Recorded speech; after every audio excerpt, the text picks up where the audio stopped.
Please welcome our next guest. It's Dr. Karyn Gordon to talk about marriage, which is a big topic.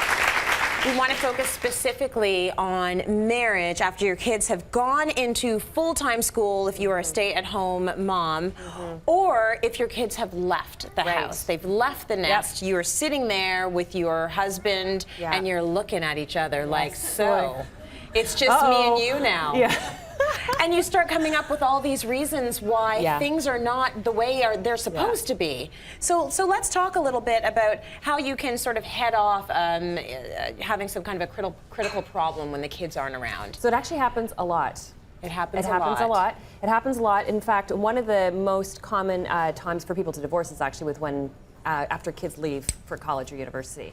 Because you're just stuck together looking at each other? Well, it's so easy for couples. I mean, kids are a phenomenal distraction. Yeah. Right? So when people start dating and they're all into each other, and then you have kids, that all of a sudden what happens is people kind of stop doing this and they completely focus on the kids. And you can do that for 18 years. And all of a sudden these kids kind of get launched off, and all of a sudden parents realize after 18 years, wow, we've really grown apart. Right. So that happens, it can happen at the very, at 18 years, but it starts a little bit when actually kids start going off to school full time, and all of a sudden parents are like, oh boy, there's problems here. Now we don't have the distraction. Yeah. Now what do we do? And so one of my first tips is to realize it's actually okay. The fact that people actually realize that this is actually happening is actually okay. The key thing is you just got to do something about it.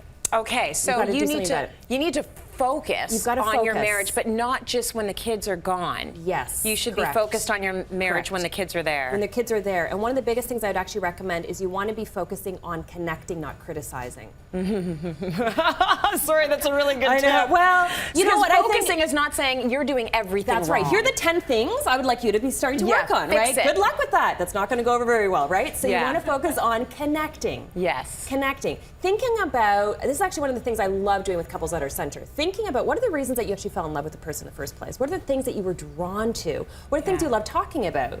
You know, when you actually study, when couples are actually dating, there's a reason they're kind of drawn to each other, and then a lot of times that stuff kind of gets lost. Right. So you want to really focus on realizing, let's make this a priority. Let's refocus on our relationship. Let's focus on what do we have to do to get reconnected. So it could be simple things like making a little goal, for 5 to 10 minutes each night, having a cup of tea after the kids go to bed. How was your day? Tell me about your day. What was the high? What was the low? Right. Kind of start to get to know your spouse again. And it could be as simple as 5 to 10 minutes. I've had some couples where they've strategically booked a babysitter every Friday night so that they actually have some kind of a connecting. You have to figure out with what is going on with your spouse. And once again, sorry to cut you off, once again, you have to be really intentional about it. Very intentional about it. And I think that's the reason why a lot of us let it go. You think, well, we're in love, we're just going to be in love forever. But there has to be work involved. It has to be really intentional. Yes. So is there some kind of a correlation then between the kids in my neighborhood going off to university and the renovation projects happening in my neighborhood? Yes. Because all of a sudden everybody's fixing their kitchen and their child is going off to university. It's like a special project. And I'm not against renovations. I have a bit of an addiction with renovations. I totally get it. Yeah. You just want to make sure that you're still focusing on each other. Okay. Right? Renovation actually can be a great partnership for couples. Sort of a project. It is. So we have to talk to each other every day. So we have to pick out the drywall and the flooring and all of that stuff. But I notice that's happening a lot. Yeah. So it's but as long as couples are connected. Yeah. Just ask yourself, are we connected? Do I know what's going on with my spouse? Does my spouse actually know what's going on with me? Right. That's what you want to ask. And then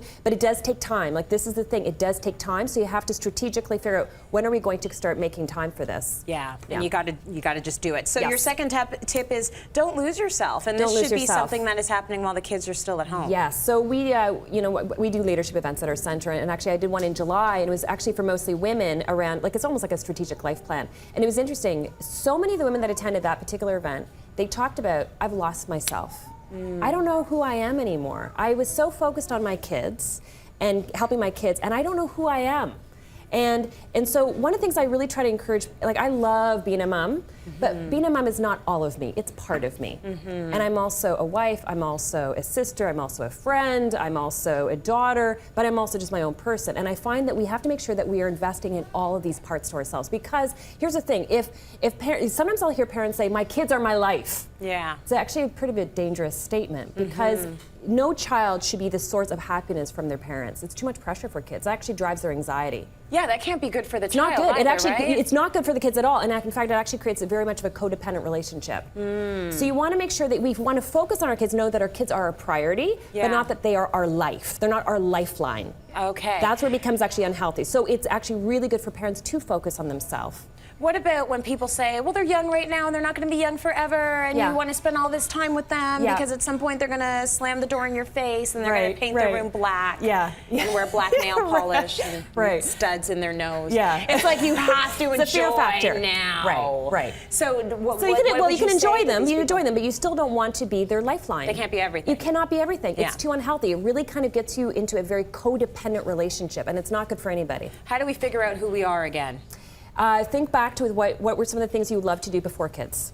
Okay. What were some of the goals, the dreams that you actually had for yourself? What are the things that energized you? What happened to some of those things? I have some moms that say, I used to do art, then you need to start doing art again. I used to love to write, then you need to start writing again. Like, really think about what are the things that you did before kids and start re-tapping into that. It's very energizing, and it's really, really good modeling for your kids. Really good tips. You look out at that audience, those little babies are going to grow up, and then it's just going to be you and your partner. What are you going to do? So great tips. Thank you. Let's go to break. More coming up.